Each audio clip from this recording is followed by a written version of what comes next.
Hi, this is Dr. Zarif, and I am the nutritionist for Doc's Weight Loss Challenge. This is a privilege to be here before you and talking about some of the things that we've discussed in previous classes. Now, I'm going to go over with you a few numbers that you want to retain, some of those things that will help you to manage your weight and to manage your health. Let's start off with blood pressure.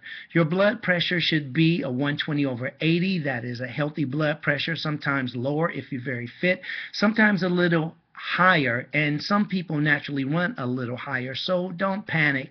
Just check with your doctor and make sure that that is reflective of your family history. The next number is your blood glucose level. Now that should be a number between 60 and 100. 60 being the healthier, 100 you don't want to pass it, you want to stay below it. So if you're just starting off, make sure that you reduce the intake of some of the refined foods that you're eating, like white flour, white sugar, all the pastries, white rice. All of those are some of the culprits for higher blood glucose numbers. So again, you want to get below 100, and your focal point will be 60. The next number I would like for you to remember is your cholesterol. Cholesterol is very important to remember because it gives you an indicator of how much saturated fat is in your veins. We need to have circulation to be healthy, and if we eat saturated fat, what happens? This saturated fat can cause us very serious problems with our circulatory system, therefore our entire body. So make sure, especially if you are a meat eater, if you're eating meat, that you are eating less and less amounts of it, and you're eating the most lean part of it. Okay, we know that's going to be around for a long time. We don't want to push you into being a vegetarian or a vegan if you don't want to, but know that eating meat does increase your intake of saturated fats, which increase your risk of heart disease, cardiovascular disease, and it helps to add to your weight.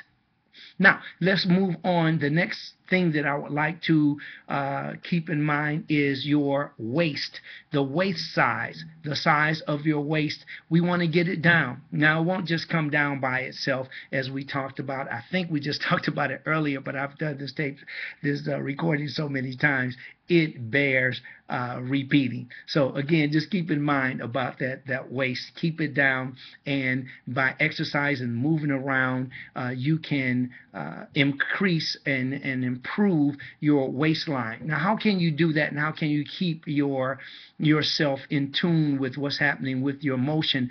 Pick up a pedometer.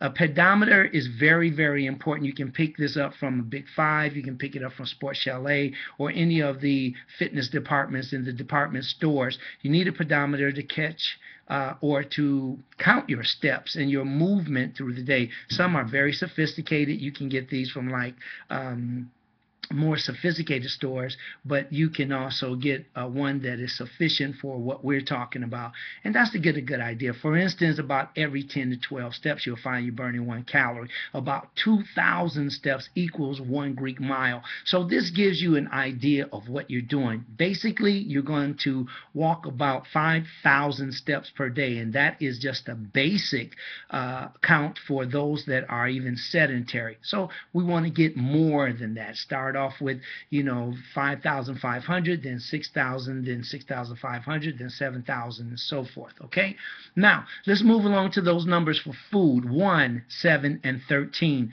1 meaning your first hour meal, which will be your foods that will help you to stimulate a bowel movement and also to get rid of your toxicity or that taste in your mouth, which we call halitosis or morning breath.